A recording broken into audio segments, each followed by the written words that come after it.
You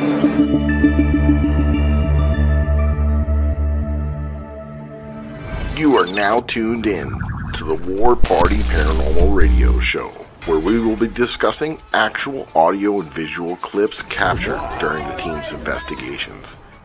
Hear firsthand eyewitness accounts from fellow team members and special guests.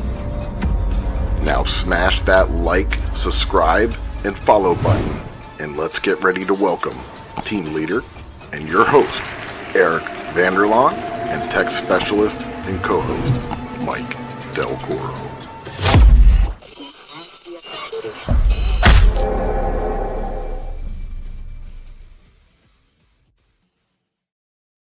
Happy Monday, everybody.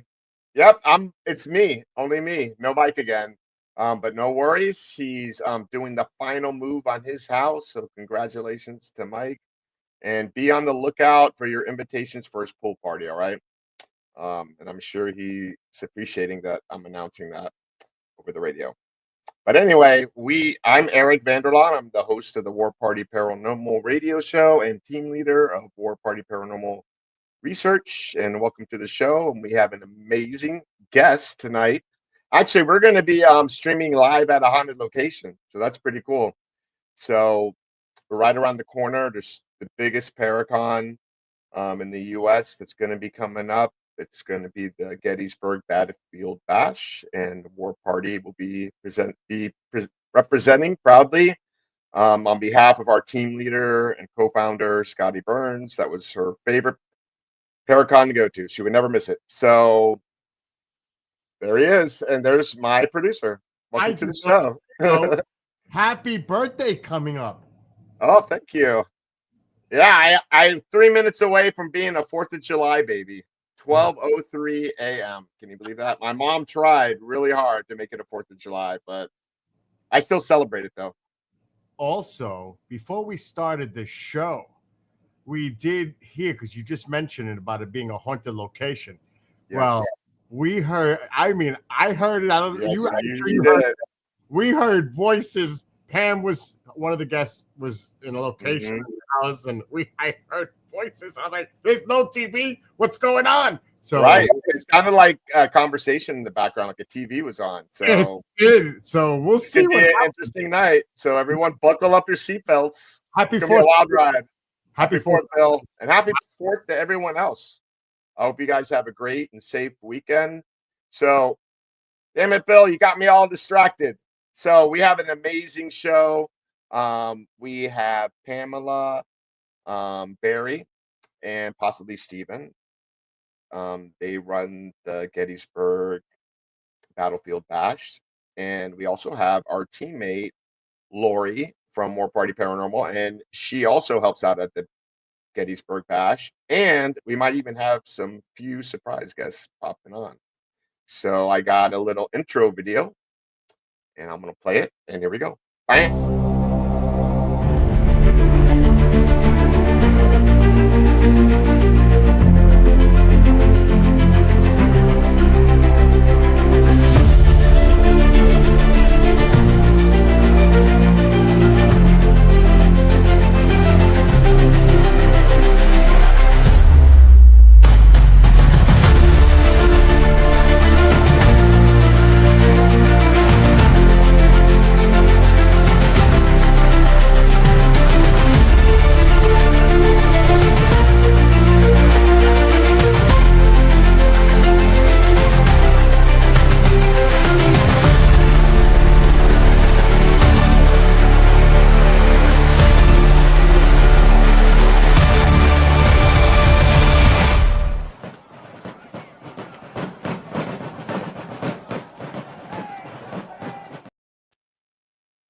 There you go.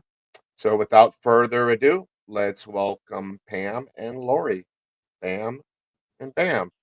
Hey, ladies. Yes. Hello. Welcome to the show. Thanks for having me. And Pam, your hair is looking amazing. I just got a haircut. It's awful. No, it looks good. And I don't know. Bill was like, you've already freaked out Bill. He thinks something's going on over there. That's why I said, Jim Wyrick, come sit beside me. If anybody has any questions about the Hoover House, he's right here too. All right, awesome. So we'll definitely get to that. So I'm very excited. We got the Gettysburg Battlefield Bash coming up in a few weeks, and there's going to be some amazing guests. And before we talk a little bit about it, Pam, could you tell the listeners and the watchers like how long you've been doing it, how it got started? I know it's a fundraiser for wounded veterans, which is a very great thing to do. So yeah, it's an amazing event. Good cause. Thank you. When we started the Gettysburg Battlefield Bash, we had like 13 vendors. It was at our old store, and this old guy came through in his John Deere tractor. Do you remember that, Lori? Yes, he was amazing. And he was retiring. He traveled across the country, and his final destination, his home, was Lancaster.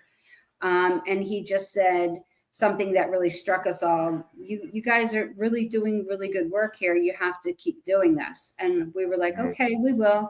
And I feel like I just, we started doing it. I met Helen, who is president of Pennsylvania Wounded Warriors. We keep our dollars here in the state of PA. And I know that 95 cents out of every dollar goes directly to a soldier's home for either medical or whatever their housing needs are.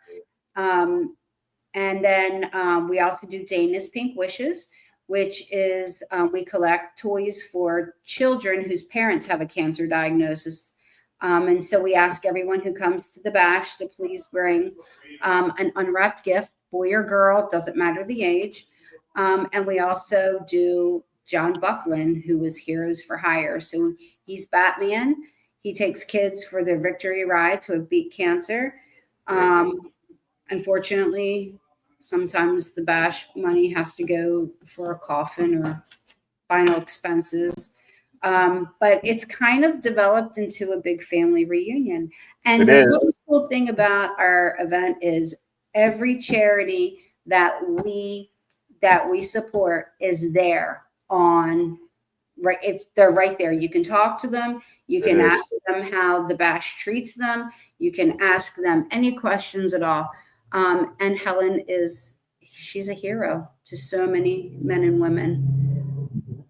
Well, thank you to you and Stephen for, helping out. And it's an admirable cause that you're doing. It's our pleasure, actually. Takes us about a year to plan, and when it comes down to where it's almost here, we're kind of all psyched. And yeah, and it's blown up too, because last year it was the first time you were at a bigger location, right? Yes. Yeah. And that place was packed too. It was happening. Mm-hmm. Yeah. And this year we're going to have on Friday, we're having a big masquerade party. It's $85 a person. It includes a really nice menu, rum punch, a DJ, and it's just going to be really super cool. I can't tell you anymore. And then Saturday is our celebrity bartending. Last year, the money benefited Shaylee, who's Dan Khalees's daughter. And then this year, in our field, Chris Maggart is in need. He's battling cancer, and him and his wife will be there. So come out, support Chris, and give some tips for charity. And he's right there. That's another great thing is the tips for charity are the person who's in need is there. So they accept their funds right from the chair, right from everyone. And then we also have Wear Your Favorite PJs, and it is karaoke contest. Favorite Christmas PJs. Oh, okay. Very cool. Yep. And what PJs are you going to wear? The secret? I have Christmas ones with all Christmas lights all over them. It is Christmas in July, right? Yeah. Theme is Christmas in July. And Lori, what you got yours picked out or no? No, I don't have PJs ready. Is Stephen going? I'll have to find something. My husband? Yeah. No. I would like to see him in some PJs. Right? Really cute PJs. That would be a blast. Reagan and my cats. I have 2 cats that need medication, so. Okay, got you. Sadly. And Lori, you're like part of the family here, and actually our family, the War Party family, but much longer with Pam's family. How did you get all started in this great? Pam, okay, so when they had the Ghost Exchange on the Pike in Gettysburg, Stephanie and me and my friend Stephanie Haggerty, which we do we're in charge of the volunteers now. But on a whim, she was like, "Hey, you want to go to Gettysburg for the weekend?" I was like, "Yeah." So we got my Jeep and we trucked along, and I'm driving along and I see this store, ghost hunting equipment. I lock up my brakes. I'm like, we waited until they opened. You remember that, Pam? Uh-huh. You guys got there like 10 and we never left. Like the whole weekend we would go explore the battlefield and we would come out, and we actually hung with Pam and Steve more than we did on the battlefield. And then Steve started saying something about the bash, and we were there for the very first one. Mm-hmm. And it's grown a lot. Right. Since And I want to let everyone know a little tidbit about you, that you're an amazing investigator, but not only an amazing investigator, but probably like the most coolest badass investigator.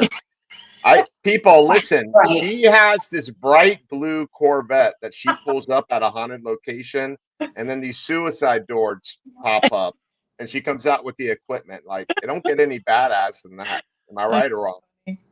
No, I never had an experience with paranormal, nothing like that. Just, I think I posted on Facebook a long time ago, like, who wants to go? Because I don't even know. Maybe the TV shows. I don't remember what even got me into it. I was like, who wants to go ghost hunting? And Stephanie was like, I'll go. And it's like we've been best friends forever. Like, I don't even remember what year it was. And then from then, it just curiosity and like, right. And I love to watch other people who's been in it longer than me because I learn a lot. So right. Okay. And for people that are interested in going or wanting to know more, like, I know you got some big name guests coming. Could you name a few that are coming?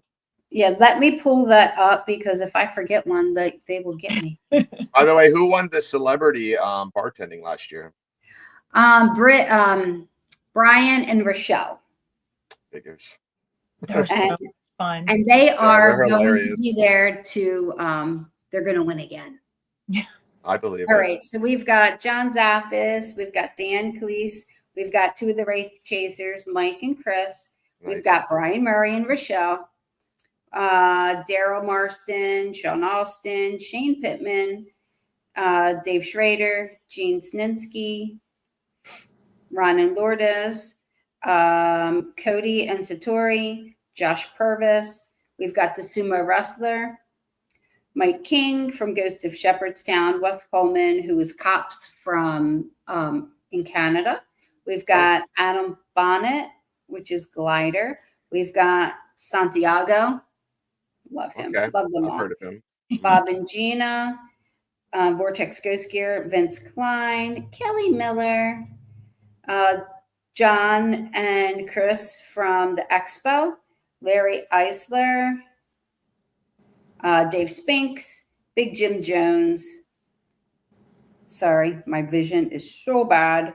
That's okay. But I think that's just enough right there. It's like half of that. I know, right? We've got the Lots. We've got Gavin, Kelly, and Paula, Michael, and Mary Lynn. Mary Lynn's amazing. I'm actually doing something Johnson. with her soon. Tim and Lauren Malley, they do the big convention for animals. Oh, okay. Very cool. Frank Sinelli, Mike Angus. Let me make sure. Rosalind Lewis, who is amazing. Everyone's amazing. And then we've got our vendors. We've got a lot of people who are doing lectures this year. Our roundtables are going to be a little different this year. So what I really envision is a roundtable with our women's roundtable. I have two women kind of in charge, to get things going, but Girl power. Yes, I didn't appoint people to be sitting on the panel because I really want it to flow, and I want people to network and talk and chat and get what they need out of it. Right. That's how the veterans roundtables are going to be. Santiago's going to be there. He's going to get everyone going. He's going to get that energy flowing through the room. shut the door, and be with your peers. And then the very last round table is going to be kind of like that veterans farewell, where it's going to be, we'll be back, but we'll be here for any of you during the year. So I've kind of tried to get more meaningful and empowering round tables. Yeah, and we have a lot of people here that are watching and listening that are paranormal investigators. And if you're not doing anything, July 25th to 27th? 25th, 26th, 27th, yes. Yep, the 27th, get your tickets, because like these are very informative. You're going to learn a lot of really cool things and probably techniques that you can use in your investigations, right? And it's a good time for teams to network and get together and just hang out and just have some downtime and fun and raise money for some good charities. Yep, and there's amazing vendors and everyone's very friendly. You're gonna be leaving there with a lot more new friends than when you arrive. Yes, definitely. And Lori, so you know what? I never even asked you this, but I'm just gonna ask you because I'm gonna do it while people are watching. Put you on the spot. No, just joking. How did you get into the? What's that? When you were telling me the story about how you got a piece of equipment, you went to ghost hunt. Is that the first time? Is that when you first got into the paranormal, No, or did something? Me and Stephanie would just go to like our local cemetery, and we investigated a lot there. And there was a house at the end of the road that I grew up in, and it was an old mansion, they called it, and it was the most active, crazy place. The story was someone used a Ouija board in there at one point. It was a Halloween haunted house at one point. All the walls were painted black. So I was helping a guy who was a retired contractor, and he was going in and trying to fix it up. It belonged to the city at the time. And we would go in, we paint walls, we paint doors, we were just helping. And the more we were in there, it was like there was good spirits and something not right in there. But the more we were in there, it like drew off of our energy.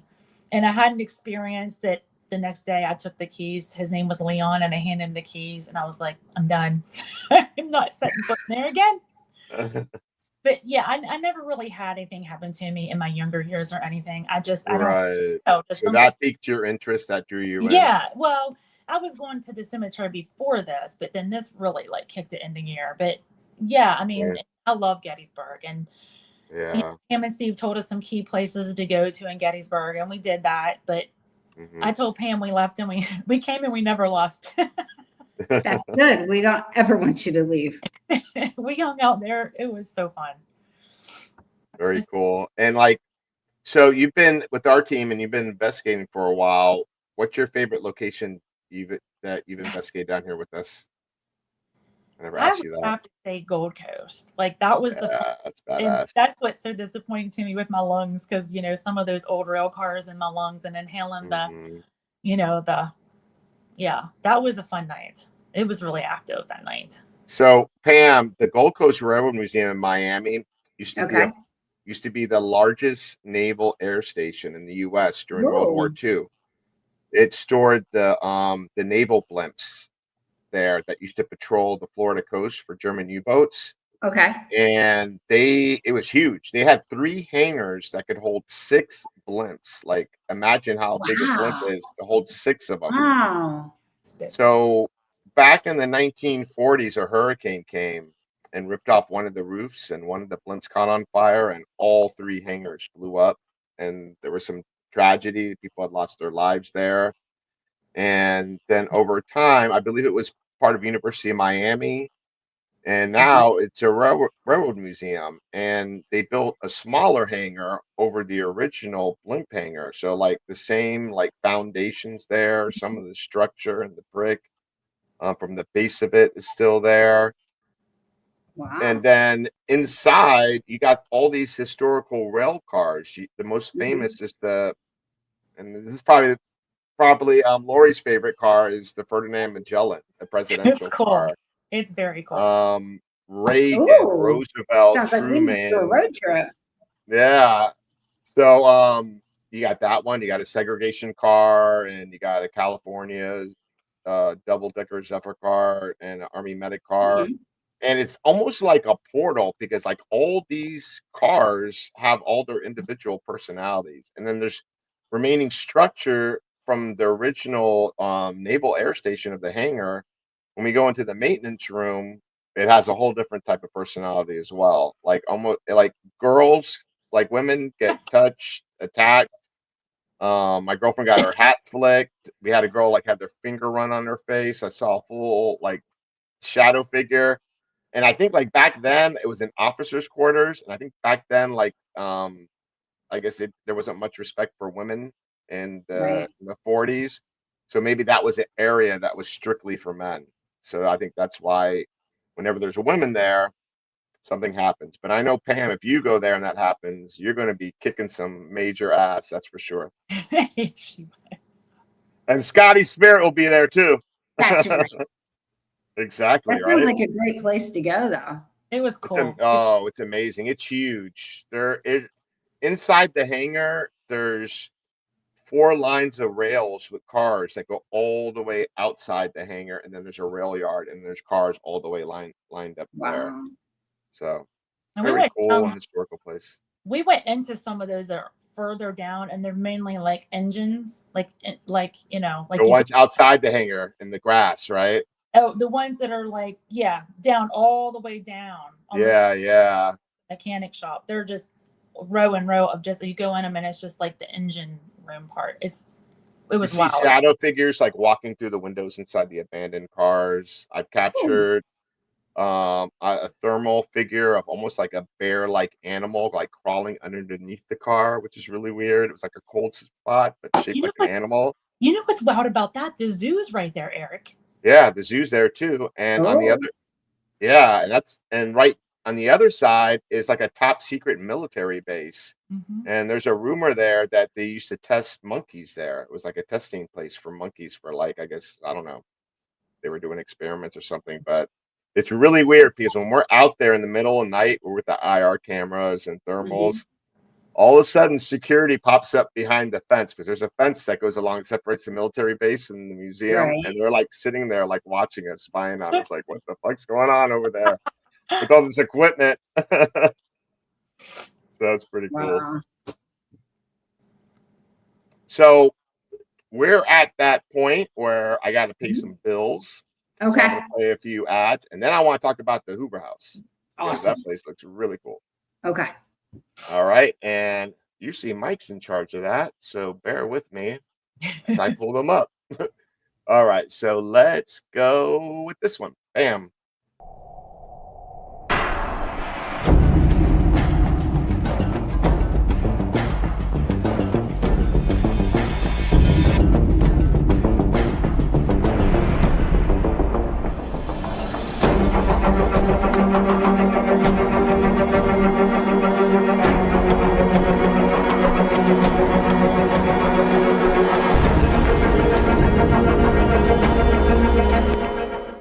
What is up, my paranormal peeps? You may be wondering why we're holding something like these in our hand, and my buddy's going to tell you all about it. The reason that we have this paranormal equipment in our hand is because we're giving a big shout out to the Ghost Hunter store, one of our sponsors. They're your one-stop shop for everything paranormal. That's right, and you may have seen some of these equipment on your favorite paranormal TV shows. Exactly, especially the Haunted Files on Paraflix. Mike's got that right. All right, guys, so check them out, and if you use the code word Ghost Gone Wild, not Girls Gone Wild, Ghost Gone Wild, in your checkout, you'll get a discount on your purchase. Thank you, guys. Peace.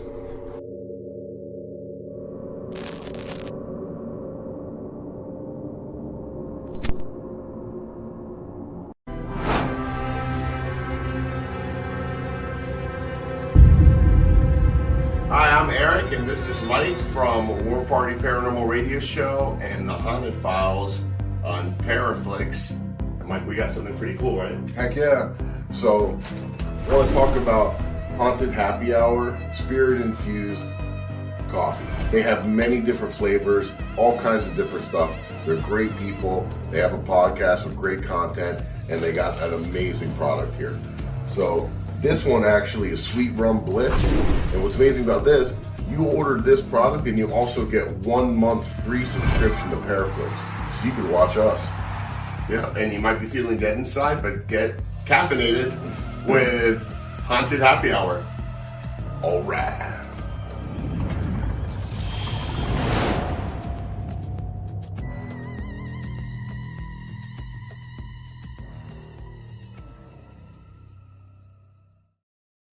Just an FYI, we got our own brand. We got our own flavor, the Haunted Files flavor of Haunted Happy Hour coffee. It's Nice. a bourbon pistachio blend. Actually, you Ooh. know what? I'm gonna bring you some, Pam, when we come up. Okay. I am a coffeeholic, so that would Awesome. be great. Thank you. I'm gonna get you that. All right. So yeah, we're very honored about that. And then I'm gonna play one more ad, and then it's all downhill. Here we go. Are you ready to explore the unknown? Eventually. Brace yourself for a journey into the supernatural. Paraflix Paranormal Plus, your gateway to the paranormal, all-in-one streaming service. Dare to explore, dare to believe, dare to stream alone. It does not want us here. Sign up now and embark on a supernatural adventure like never before. Paraflix Paranormal Plus, the universal home of paranormal. All right. So I just want to let people know, check out the Haunted Files. Mike and I have a series there on Paraflix, and now we're the most viewed show on Paraflix. So we're very honored with that. There's a lot of amazing shows there. So I want to play one quick trailer in honor of Scotty. So here we go.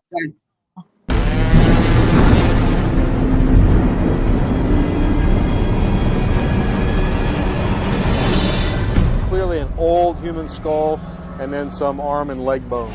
Martin County Sheriff's deputies, though, did not disturb the site, quickly identifying it as a Native American burial site with the remains of at least 6 people. We've gotten EVPs of Native Americans speaking, because we think it's related to these mounds that date back like, I believe, 2,500 years. Spirits. I'm just hearing a lot of stuff.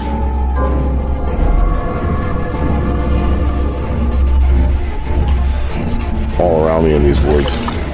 And I looked over and I just saw legs walking.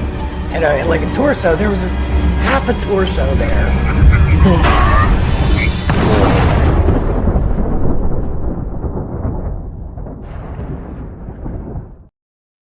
There you go. And Laura, you've been to Ortona, right? What was it? You've been to Ortona Cemetery, right? I went to one. I don't know. I went to one and I had a hard time I don't know if I went to that one. I had a hard time finding. Middle of nowhere. This might not be the one. Joe had to come rescue me because I got lost. Okay. That was probably like Port Mayaca, maybe. Yes, I think it was. Right across the lake, right? I don't know my way around down here. Yeah, that's what it is. Because I remember that when you guys were planning that. But yeah. We filmed there with Scotty, and we got some crazy. We captured on video a disembodied voice of a woman answering my question. We captured on the camera while we were there, and there was like nobody around. So it was like amazing. So, Scotty, I was planning to do more episodes with you, but I know you're proud. This was the thing that she loved doing. So, yeah, we do it in honor of her. That's why we do War Party and many other things. So the cool thing, and I know probably Scotty's been there, is the Hoover House, right, Pam? Yes. And tell us about the Hoover House. I mean, it's pretty active, right? So we were built in 1912 by the Hoovers, and throughout the years, it was a restaurant. Then we were a nursing home. Then it was a restaurant, and now it's bed and breakfast and a winery. Okay. So when you walk into the Hoover House, there's twin parlors. I'm going to tell you what they were licensed for. That doesn't mean that they always had that occupancy, but when it was a nursing home, they were licensed for 5 residents in the one parlor, 5 in the other. Where the winery is now, that was their living room. Where the coffee room is in the back, there were 5 residents there. Upstairs on the next floor in the Holzer was the kitchen. In the Keystone, there were 5 residents. In the Hoover, there were 5 residents. On the 3rd floor, our bedroom had 3. Primrose was licensed for 2 and Rosebud for 1. Wow. And Jim does our table tipping. I saw that. Oh, nice. Yes. We I do saw table that tipping. Kit was in, and Jenny and Michael. So if you guys have any questions about table tipping here at the Hoover House, here's your man. Awesome. It's pretty crazy, and like Lori's smiling there. We one of our team members, Marie, she does table tipping at our events. Marie Tuft. Yes. Yes, Marie Tuft. Yeah, Marie. Yeah, we. And Earl. And Earl, yep, they're amazing. And when I I don't know if you're familiar with Casadega. It's like the spiritual capital of the world. Yes. That was the first. So we were there filming a TV show for Univision, the Latin network, and they wanted to do table tipping, and it was the first time I saw it. And I'm like, come on, really? And so Marie's doing it, and I don't know. She's like, she can channel her energy somehow on command to get this table to turn, flip, tip. Yeah. And I'm like looking at it, and I'm like, let me do this. So I just rested my fingers. Like you get several people, and they're resting their fingertips on top of the table. And then Marie's the one that's channeling it. And I don't know, things start happening. So you see it on video and you think it's fake, but it's not. Yeah, she table tipped with at Jim. the lighthouse. Oh, okay. So, what would be Awesome. cool if they could come to the bash and table tip with Jim at the bash? No, I'm trying to get them. I tried to get them go, but I think something came up. I don't know. They can't make it. But if they can't make it this year, for sure, next year we got to do. I'll tell her that, and she'll be like, "I'm back in." Marie and Jim together would be amazing table right? Because they both have that energy and can get it going. Right. Yep. And how did you get into table tipping? Well, it's Pam. I'm a teacher in Lilydale, so it's a sister of Casadega. Cool. So I go and teach at least once a year in the beautiful Dale. I teach. I do something beginning of August. So they're having a paranormal weekend in Lilydale this year. I open, and then there's a whole bunch of people. And where's Lilydale?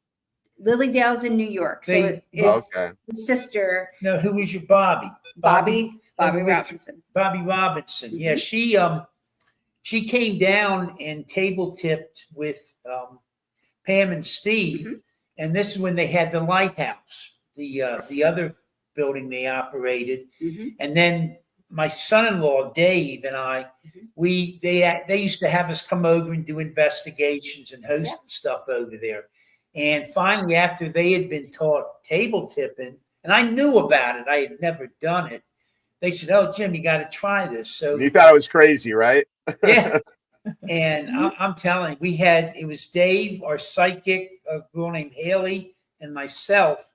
And I mean, this table's moving and it's doing this and it's doing, back me up in a corner. I remember that. And I'm like, what in the, and that's how it started. And then from there, it's a workout too. I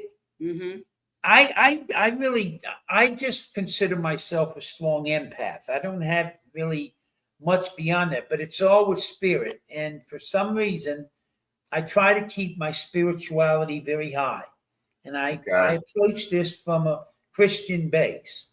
Okay. And anyhow, spirit trusts me. They just do. And can you explain like what your process is when you go into a table tipping session? Well, I generally, there's some I'll use moldavite and a couple other minerals or whatever to sort of focus things in. And I also have prayer before I do a session. And that's pretty much it. We generally like to run an EM pump, an external pump, to get some energy. And what we found, it allows us to have longer sessions, but even more important, it takes less energy out of us. Because you do. Did you tell Marie to do that? Because she doesn't do that. I'm gonna have a talk with her. Yeah, no, I mean, it sucks, and even with that, it'll suck the energy out of you. We generally use a consecrated oil. Just, if you think of religious ceremonies, and they'll have an ointment, a blessed oil. So we'll just as sort of a protection. Right. And I open up by speaking to our energies.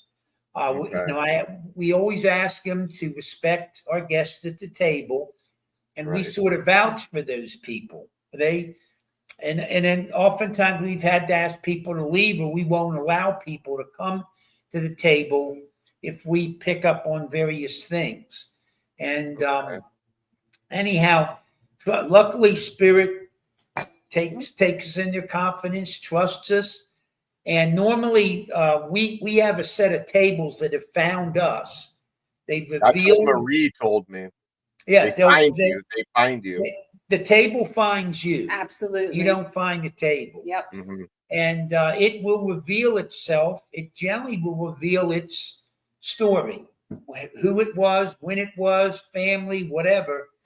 And I really think it's part of their eternal quest, is just to help disseminate information and make these connections between the realms. And they just use us as a conduit. Mm-hmm. We've been told by other psychics that we use the table as a psychic tool. You'll notice that depending on who is doing the table tipping, there's subtle differences. Yeah. And so I think, I don't know that Marie's like a coach. Yes. I don't think she's like a football coach. She's like yelling. Yeah. She is. I know that being the mediator, you really feel their energies from the other side. You really get a very personal experience of who the person was, their goodness or their issues.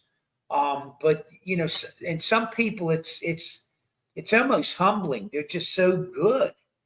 And anyhow, they will just reveal things to you. Thoughts come into your head.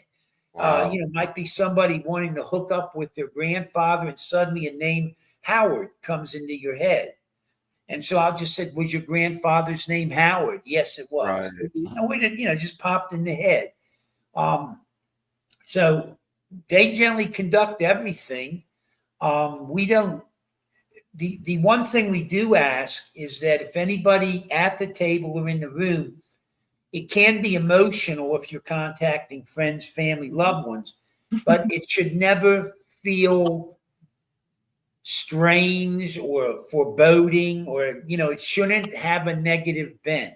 Right. I don't pick up negative energies real well. So we always ask anybody present with us if at any time they feel a sense of foreboding or just, I want to get out of here or that, let us know immediately. We'll break. And we've only had that 2 or 3 times. And so it's sort of a rarity, but we feel here at the Hoover House, there's energies that sort of vet the energy. So they sort of clear it through and protect us. And just an interesting point. We did last week, not this current weekend, the weekend before, we did a paranormal event for friends it's called Old Stone Jail. It's up in a small town, Ebbetsburg, up in Pennsylvania. And they had asked us to come up there and do table tipping.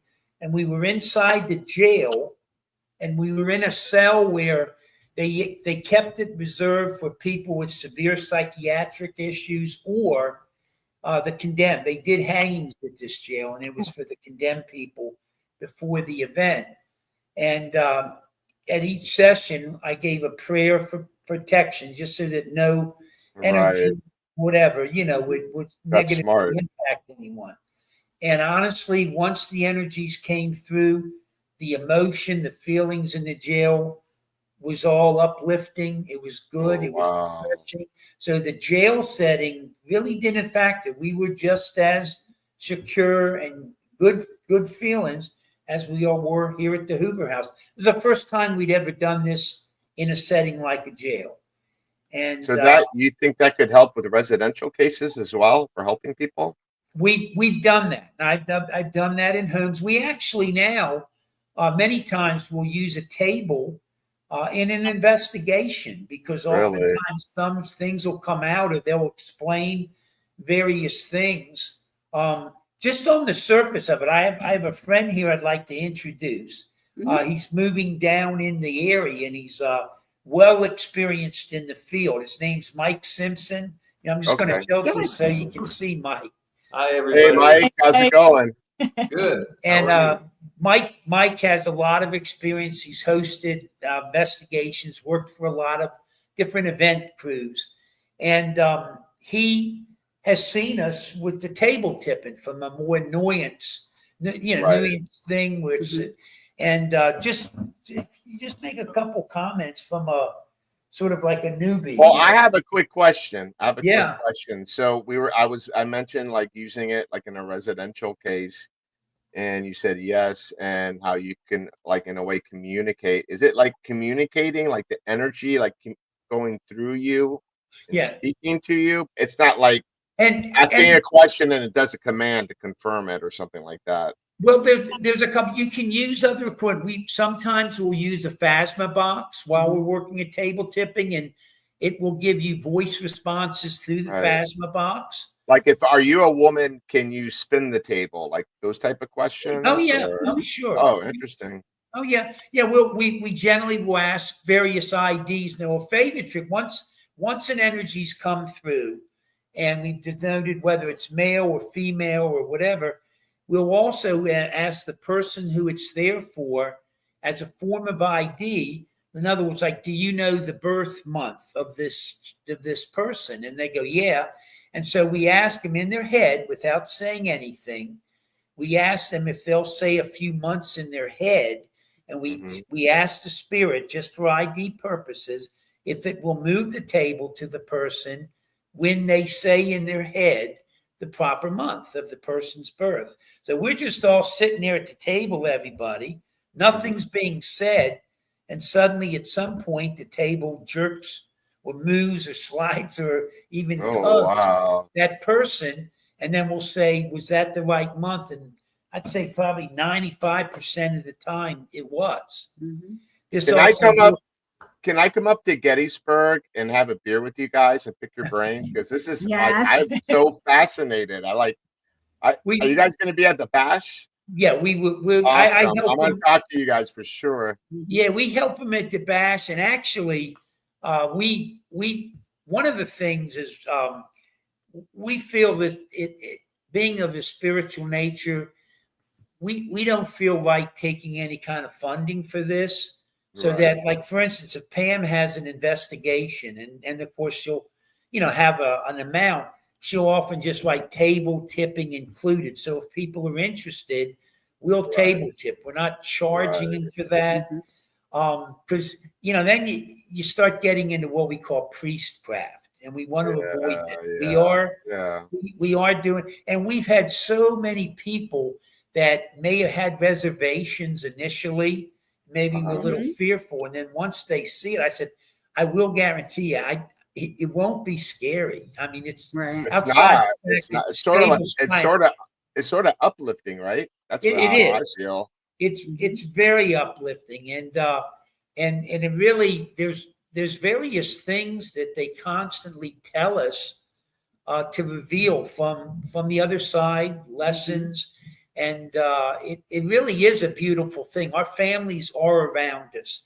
They want to be watching for us. And there's a whole lot of things that we feel very certain of that from the table tipping and the experience. Now, it's sometimes it's not always a wonderful situation where something might come through.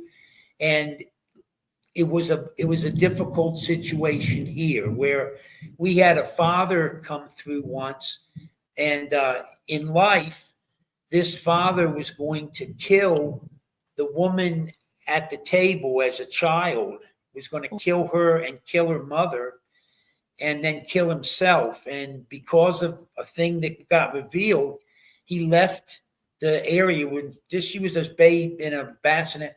He left the area and just killed himself. but he had intended to kill his wife and his child. Go down with So everybody. he was coming through, and I guess he was just making clear of it and stuff. And so sometimes something will come out that just sort of, wow, just leaves you like that. So it's not always hugs, kisses, and love. But one of the things we found, especially nowadays with the fentanyl and the many unfortunate deaths from that, oftentimes that person, they never really intended to kill themselves, and they weren't in the right state of mind. Yeah, they want forgiveness from the family. They want to know they're still loved, and it's very important to them. And sometimes we'll actually have the person, they'll almost be crying to us, and they want. It's funny that you say that, because I'm dealing with someone, taking care of someone with that problem right now. Yeah. And sometimes they just want to hear their loved one say, "Look, I forgive you. I love you." And we do involve with crossings. Now that we do crossings with the table. I don't know if Marie does that, but sometimes the people want to be crossed over, and there's a whole set there, and there's sort of a commonality in that. But when that procedure's finished, you can just feel the energy is just wow. It's just gone up, and it's we've had people actually tell us that they've seen lights. In other words, they'll see a bright light, or they'll see various images. Oftentimes, many people at the table will be able to see the same vision, and so it really is something very special. We feel it's a responsibility to try to be as prepared as we can spiritually to have that happen, but it's very emotional. Has anything bad happened that you accidentally maybe came through, or well a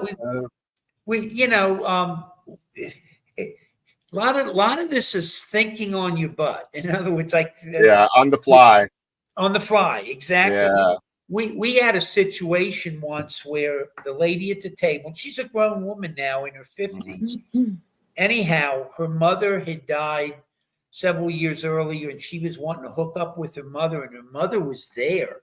And her father, who had died more recently, would not let her come through on the table. And he was a monster. He really was. We actually got an image.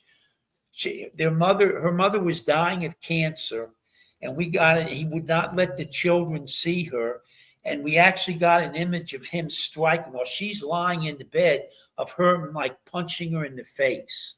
Oh wow! That kind of evil. And now he is now in death, blocking the mother and daughter from connecting. So what do? So we wound up in that case. Spirit, I think, sort of helped us. We thought, is there someone else in the family from the other side that can come forward and block or be, in other words, block this father from doing it? He's ground. He had a cross, but he was still exhibiting a strong power. So it turned out she had a grandfather come forward. He blocked the father and drove him off. And we were able to make the connection between the mother and the daughter.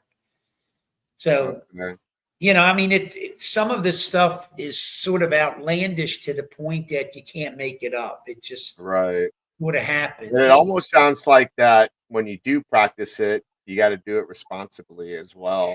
Almost like with the Ouija board, right? Yeah, there were commonalities, but there were key differences as well. Yeah, definitely. But it is a beautiful thing, but it's not something to be taken lightly. You got to take it in the proper vein, and that's just part of respecting spirit, as we expect them to, to relate to us as well. Now, there are different people that have different levels of sensitivity.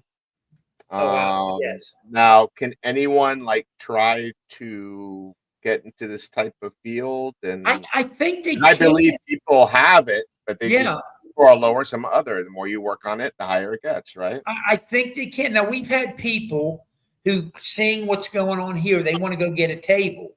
Now we tell you, the table selects you, and say they found right. one. They might see some whatever, and then they'll try it at home and not get it to work. So we have them bring the table here, and we've had some amazing results with their table. And we'll actually ask the table, will you work with, these people at home?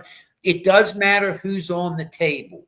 You can have someone who is, it's nothing wrong in being a skeptic, but if you're a skeptic to the point that you're not going to allow anything to happen, it'll block and it'll tell you who's blocking. So sometimes. Look, Skylar's talking to you.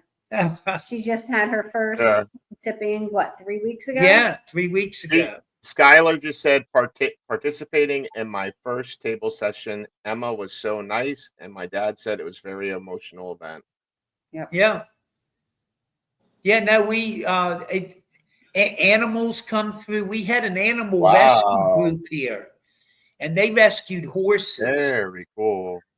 And we had for 30 minutes, we had the energies of about 25 horses coming through, thanking the ladies at the table who would run them. These were horses that were euthanized. It was a terrible accident or some conditions, but their humanity and the way they went about things and giving these horses respect, the horses were coming through to thank the people. And everybody was getting images of these horses in their minds. And this went on for 20, 25 minutes with just a variety of horses coming through. Oh, wow. So it can take on all kind of forms that you would never guess. So people reach out to you if they're going to any kind of emotional distress, maybe a loss of a loved one or of a pet. And do you help just anyone, or do you have a pretty website? Much? Yeah, I mean, obviously, if somebody is if somebody's under the influence, of any whether it's alcohol or drugs or something, you got to have a clear mind. That's right. Yeah. We wouldn't even bring them to the table because that's too disrespectful. Exactly. And also, a lot of people are having severe psychological issues. That again, you got to have some clarity in your mind. So you don't think it helps if you do have if you do have issues with your psyche? I would trust spirit to let me know. Spirit, I would say I have enough experience at this point that I would trust in spirit to let me know whether or not it should be done or not. And we've had this where the spirit will pretty much tell us no. We close it down. They're in total control and they sort of know. Right. And they'll even sometimes will not bring forward a spirit if it's going to be too emotional on the person on the table. If they know it's going to be highly traumatic, spirit will block that. I mean, it really is a loving act, and it's a loving act. It's almost like when I see Marie do it when we have our events. Like sometimes the table just going crazy. Yeah. With a certain group of people, but Lori's seen it, and then she'll get like another group, and it's not really doing nothing. And I think it just depends on the people and the vibe and the energy that's going through it. Yeah, right? no, and it's critical who's there. Absolutely. Yeah. We also found sometimes like we were having a block here recently, and it turns out we didn't find out till afterwards. One of the people at the table had been born with severe brain injury. Yeah. And so something kept coming a couple times. It kept coming through, trying to connect, but the connection wasn't solid. Right. We didn't find out till afterwards, but it's hard to explain. Every session is unique. It really truly is. Right. And everybody feels things a different way as well, right? Yeah. And with some of the tables, like Emma's or like Star Table that my sister has, we've actually found Emma can go get the people. In other words, if you're at the table and let's say, you want to speak specifically to your grandmother, we can ask Emma, can you get Joe's grandmother? And she'll tell us yes or no. And if she can't, goes into this process. It's like a rocking back and forth, goes on, like 5-7 minutes or whatever. When it stops, generally so and so's there, and then we just carry on. So they've Right. actually demonstrated the ability to go get energies for us from the other Okay, side. very interesting. We even, and I don't want to hog everything. We even did a session here. Oh, you got me like glue. You got me like you got me locked in. But You real talk quick, all day. real quick time out. I Yeah. gotta get in compliance mode. Yeah, go, buddy. Yeah, we got compliance in radio, damn it. But the good Okay, thing go is for after it. we complete the compliance, we can do it. We can talk about everything we want. We can drop F-bombs, Jim. Anything. So yeah, I just have to let our listeners on the KGRA Digital Broadcasting Network that you're going to be moving on to the next show in a few minutes. If you still want to listen or watch our show, you can go to the War Party Paranormal YouTube page or Facebook page.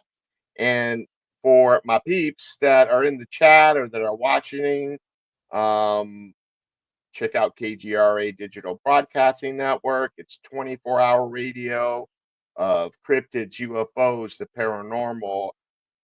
Jim, spiritual shows as well on spiritualism. How about that? Mhm. So yeah, check them out, and we're clear.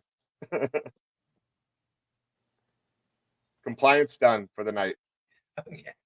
But you had asked the question though about can anybody do this? And Right. when we first started, my sister and her husband, she had gone out, went out a few times ghost hunt with us, and her husband never did any of this. Right. And as they were helping us here at the Hoover House, because it's sort of a family affair, I guess. They're amazing now. I mean, both my sister and my brother-in-law, their abilities in the spirit coming in. I mean, it's like they're great. I mean, I think I'm fading out and they're sort of getting stronger. I mean, so I think working with this on some kind of regular schedule, it really does increase your sensitivities. And as long as you bring the proper respect and attitude to this, Yeah, I think spirit. That's how I conduct my investigations. Respect. You're gonna if you put out honey, you're gonna get more bees. That's how I look at it. You'll love this one. Honest to gosh, I know this. A lot of this stuff sounds like outlandish, but Jim, I want you back on my show. I want to talk more about this. That was awesome. Sure. But we were doing a session up at Monterey Pass with the battlefield. Sort of like day 4, Gettysburg. And that night we were hooking up. There were some spirits of some of the soldiers and all of a sudden the soldiers, you could feel they sort of stepped back. We were doing table. They stepped back and suddenly there was another spirit there, and it was a young lady, and she was like confused and bewildered. And then we were trying to figure out what's going on. And the gentleman who led us in the museum and all that, and he informed us that within the last 12, 18 hours, we had the remnants of a tropical storm come through. And in that rain, there was a young lady whose car hydroplaned, put her into a tree, bounced her back in front of a truck. And she was killed instantly in this accident. And the accident happened about a mile from where we were. It was her, and she wasn't quite sure what she was in. In other words, she sort of suspected that she wasn't in our realm, but she wasn't quite sure. And I'm, again, thinking on my pants, and I'm like... And were you going through that weather experience as well? Well, no, it had passed. The storm had passed. It was about, like I said, it was maybe like 12 hours earlier. So at this point, no, the weather was not an issue. So she had presented to us, and that's when our friend he had told us about this incident. We didn't know of it. And so I'm just talking. I said, we have a place down here. If you look, I'm sure you can see some kind of something there that you'll know where to go. And I talking to about the Hoover House. So I said, if you'll come look for us, I said, we certainly will be glad to help you if it's a matter of crossing over, getting on, or whatever. Once you've figured out what's going on, and that sort of ended. So she faded out, and then the soldiers came back. Fast forward 1 week, Pam's got an event scheduled across the street at the History Center at the Aller House, and she had told the people coming for that investigation that we do some table tipping. So as I get there, and the girl told me her name. I can't. Let's just say for the sake of it, was Jocelyn.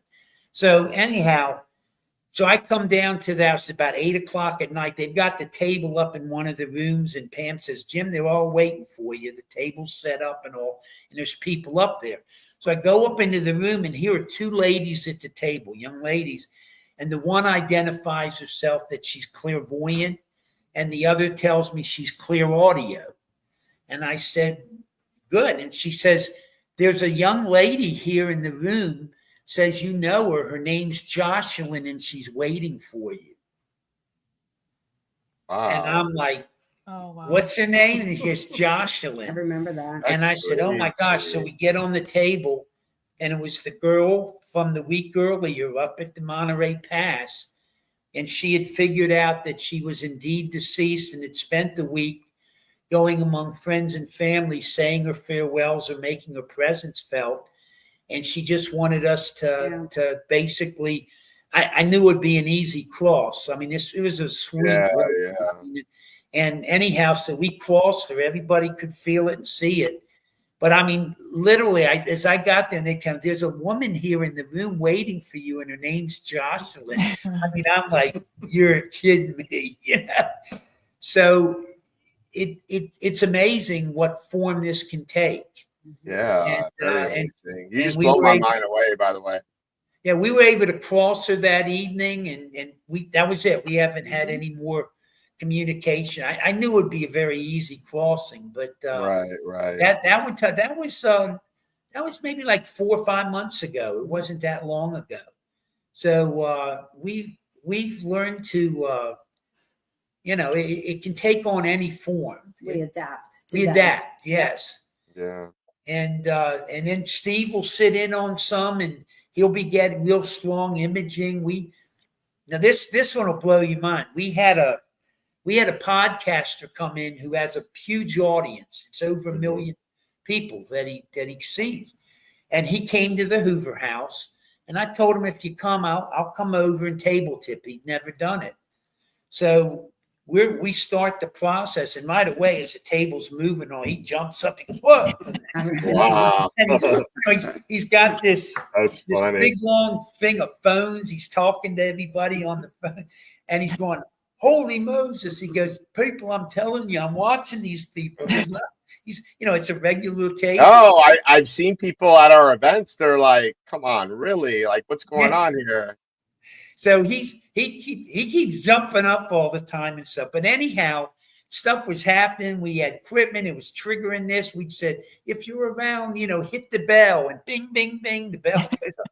So meanwhile, he had people calling in from all over. I mean, some of these people were from Michigan or whatever, and they'd say, is my father around? So we would have the table would go, and it would hook up to their father. And we're on radio now. And anyhow, we were doing these sessions, and the woman, Steve, suddenly goes, "What's the thing about blue cars?"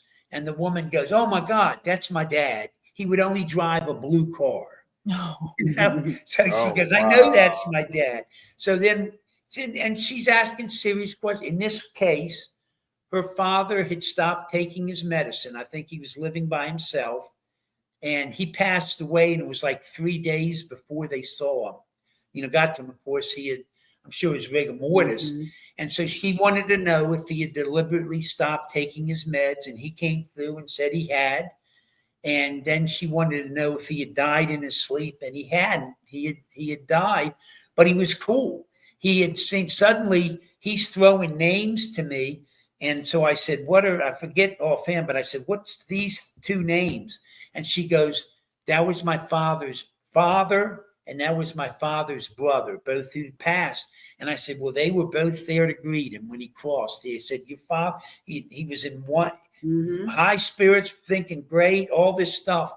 And she goes, and then he told me something about, there was some little catchphrase that the two had.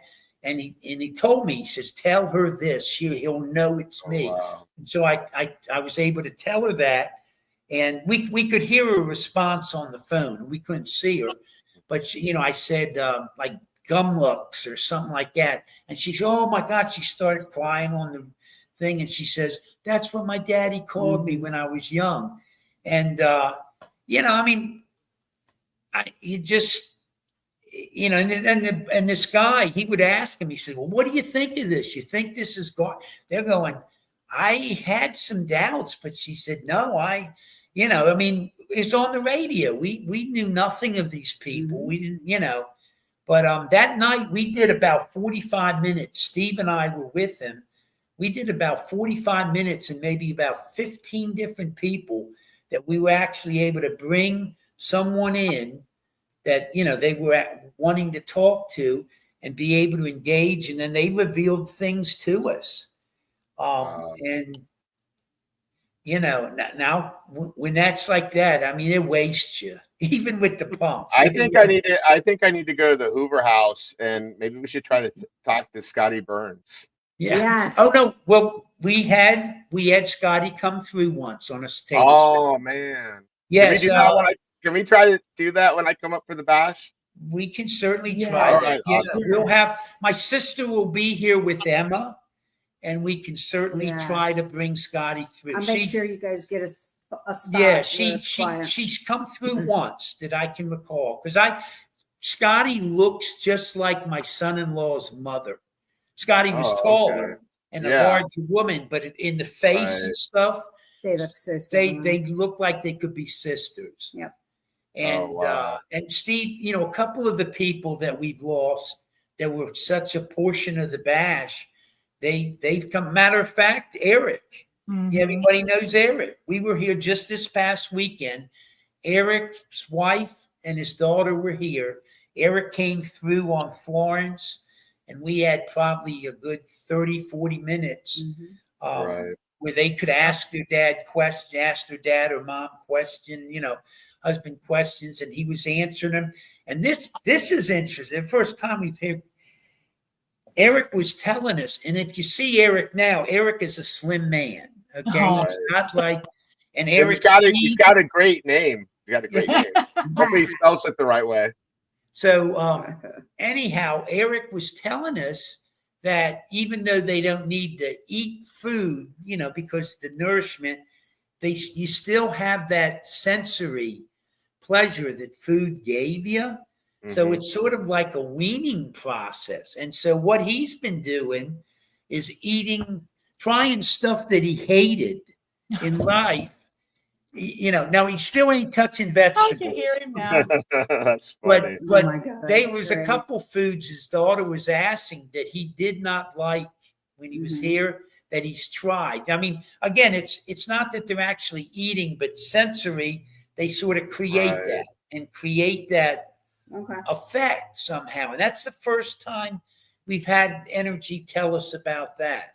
So cool. they reveal things to us. We try to follow up with other energies to see if it's consistent. Well, I'm going to be looking for you. So if you have time, I would love to do that. Oh, If yeah. not, maybe we can do another time. Just please, when you come up, introduce yourself, and we will try to, we will have Emma there. I know my sister. We have a lot of friends that, that sort of like, we just. And Lori said we're going to have like a little memorial table for Scotty as well. Well, a lantern it's a or memorial something. table for everyone, but But she's going to be on it. If you bring a picture of her, Pam, I told them if they wanted to put a picture of Scotty. Yeah. Yes, please. I'm going to bring something.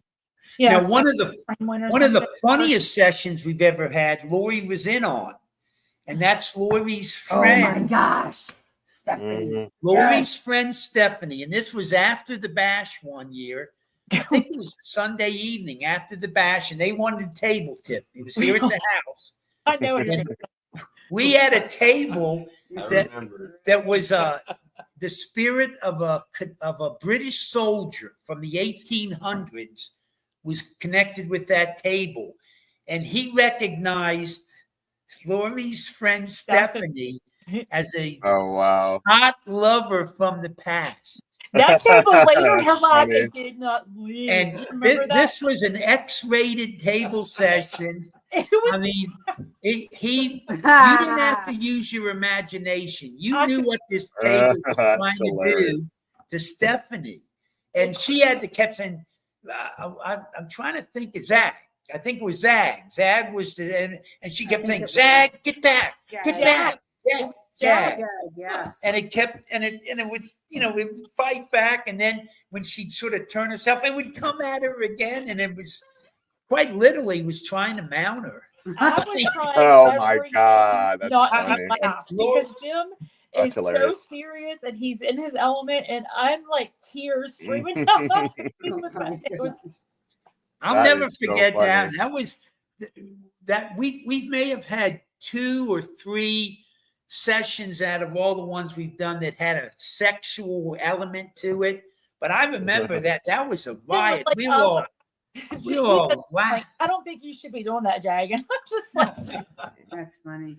That was now. Does it help if you bring like a personal item of the person that passed away? A couple. I could bring Scotty's recorder. I mean, I don't think it would hurt, but I don't know. I would say it's maybe not necessary, but try it. Sure. I'll bring Scotty's recorder when I. Oh yeah, no. Try something like that. And we might even ask her. What we can do, we can turn it on and ask Scotty if we connect with her. I was going to say that. She could give a message on the recorder. Try it. Yes. Well, actually, we've been communicating with her at. I don't know if you were there, Lori, when we were at Riverside. She was coming through the spirit box. I don't know if you were there. We were in the mausoleum. That was one of Scotty's favorite places to hang out, like for the weekend. Like she came through the Zap, and she's she came through the portal talking to Zap. I was floored, clear as day. It was clear as day. Yeah, no, by all means. And like I said, if you have try that, we'll ask her if she could put a message on the recorder. Yeah. Wouldn't that be amazing? Yeah, definitely. Like I said, I'm getting goosebumps right now. I know, I am too. Well, I don't know. Now there are things like, for instance, we've had people ask about someone's dying and ask for a time or date, and they won't give you that, although they'll let you know if the time's coming. Well, up. we all know Scotty. If she's going to communicate, she'll let herself know. Oh, we know it'll be colorful. It'll be strong. Yeah, colorful and strong. I know. Sure. I know. But Steve's had several of his dear friends that he's lost, from previous bashes have come through. Now, it's not like they're a constant. Maybe for the first couple years, they might come through, and then it becomes, less. But they're going on to new adventures. I mean, that's a whole new. That's a whole. I new tell people, if you die, why the hell would you want to come back here? Exactly. It's beautiful where you're going to be. You'll never want to come back unless I don't know. So much of this we're already sort of past our past what we know in probability, so we just sort of let it go where it will, we're in the caterpillar stage right now, and then we pass, we turn into a butterfly, right? True. So I'm just and I say this a lot. I mean, it's Matt. I don't think I have a lot more years myself. Only the good Lord knows. But I don't know. If you keep doing that table tipping, it's going to give you longevity. Well, you know what? Exercise. I think I'm doing some of his work here, and I think that's why he sort of saw fit to give me some time. I mean, man, Jim, you and Steve that's like what you're doing. It's just amazing. I would just build on that and. Well, I can't wait to talk to you guys. Our hope is that I want to sort of be able to turn the Hoover House into something with permanence. So my my goal, if the good Lord gives me enough time, is to have it divided. Pam and Steve, my sister, whatever, so that I'm out of here, my wife, so that they can mend. It'll be here for the community, paranormal community. I want to learn, and I want to move up to Gettysburg, and I can be your Luke Skywalker, and you'll be my Obi-Wan Kenobi. Oh, that's cool. But yeah, no, it's I feel very. No, to me, what, like, Pam, this is like a huge treat for me. You introducing me to Jim and Steve, because like I'm at the stage right now where I've been doing paranormal investigations for a while, and I've been doing it like more on the scientific side, because and when I started, I was skeptic, and like now, like with Scotty was my mentor, and we got amazing people on our team. I learned to open up my mind, or I feel like I have these senses that I didn't realize I have that works when I investigate.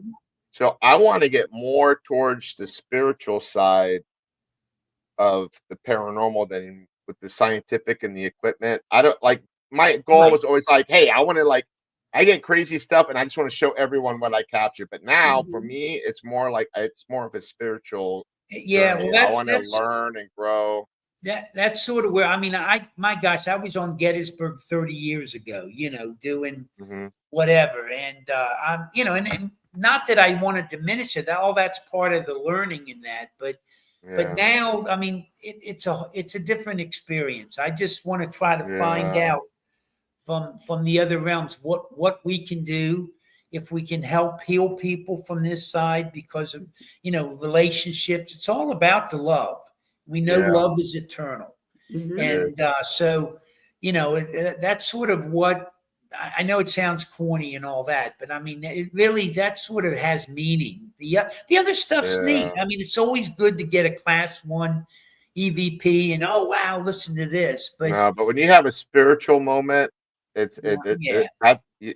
making that contact. Who cares if you can't share it and show anyone? It's just, it's more about you, Well, and then luckily, like my friend Mike here, we have a great connection with spirit, So we've got another dear friend looking to move down in the area, Cisco.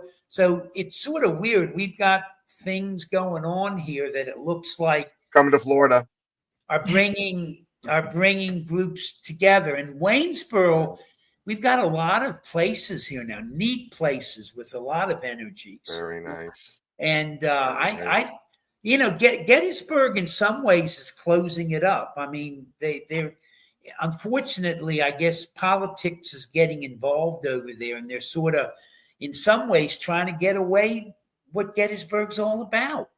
It is about the history and what occurred there. That's why I like doing paranormal research, because it's all about the history. When you can get evidence that's related to the history, it doesn't get any better than that. And that's what I'm looking for. And and then when like I said, sometimes when you get some real specific piece of information and it comes through, or we even had before the like I said, sometimes we'll run the Phasma box. That can be distractive, but sometimes it can also add to the experience. And we had a husband and wife here once where the voice that came through, the voice said, "I love you, son." And the guy turned white on me. Oh, wow. And I looked at him and I said, "Are you okay?" And he said, "That was my mother's voice."